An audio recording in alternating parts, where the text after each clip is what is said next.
That was the best game we've played since I've been here. And I say that looking at the stat sheet, we shot 29.5%. We got out-rebounded by 17. But we did a great job of controlling the things we could control.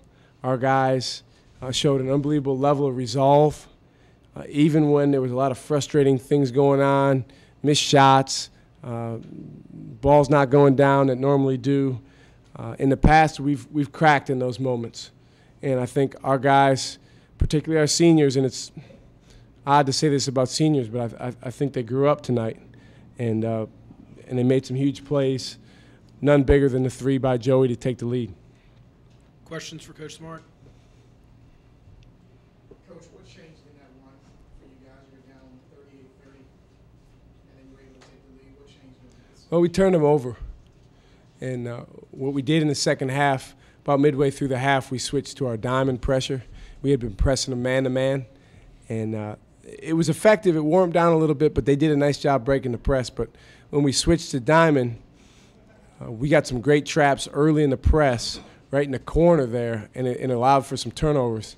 Now, we still weren't able to convert a lot of those turnovers because we struggled to shoot the ball all night. But Brandon made a couple, and Jamie got a couple to go, and Brad got a layup in there, so we got just enough to score the ball. But what really changed was we really bared down in the defensive end and defended them extremely well for the last 12 minutes of the game. Is that as good a stretch of defense as you've played since you've been here? Yes. Yeah, it was a phenomenal stretch of defense, Tim, and just proud of our guys because Drexel is a very difficult team to guard. They just have a very good system and very good pieces. They got us in the first half twice on the high-low with their two bigs, and we made an adjustment. We told our bigs, you're in the fight for your life down there when you're battling with Sammy Givens or McCoy, one of their bigs.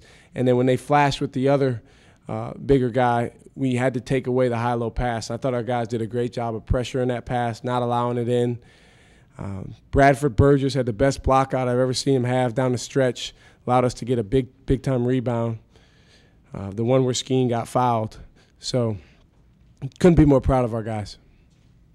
Was that the play that Drew went nuts on? Yes. If you go back and watch that play, Bradford had a phenomenal block out, allowed Jamie to go get the ball, and something we've been emphasizing all year long. And quite frankly, we've struggled at times with blocking guys out. Tonight, I thought we did a better job on the glass. The rebounds were lopsided, mostly because we missed 43 shots. So there was a lot of defensive rebounds for them. But I like the way our guys battled. Coach, I mentioned size plays into it. Can you talk about the different combinations and the amount of the time the bench got from floor tonight?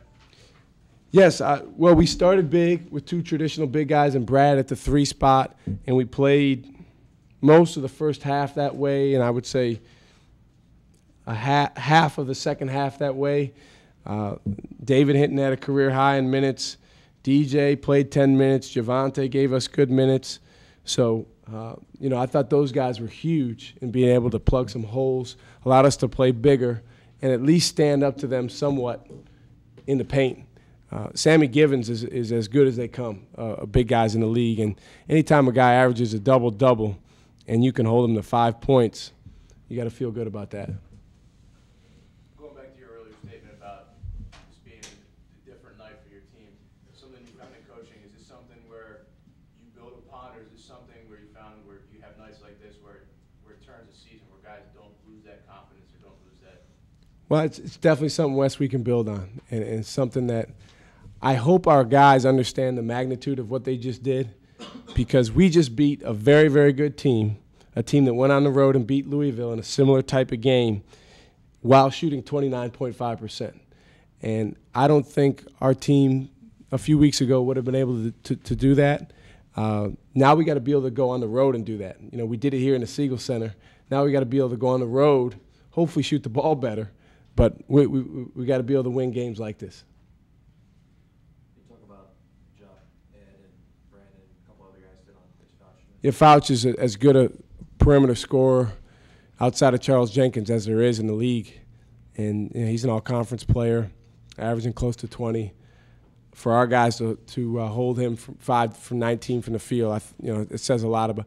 Ed did a great job, and I think everybody knows Ed's had his struggles offensively of late, and I really believe he's going to get it going sooner rather than later. But while he, during that time, in the meantime, he's been our rock defensively, and he's had a lot of big defensive stands for us. None bigger than that play at the end where he forced Fouch to miss the jumper, and then we were able to rebound it. If you can, Coach, can you talk about your matchup Saturday at Wilmington?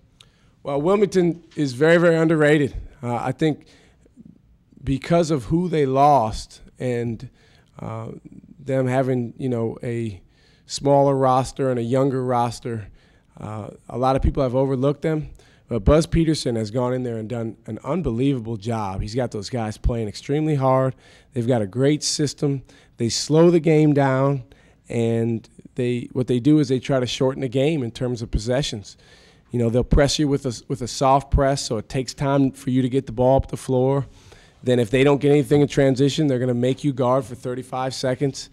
And Ed Nixon stood up in the locker room after the game, and he said, guys, we haven't played particularly well at Wilmington since I got here, referring to the last 3 years.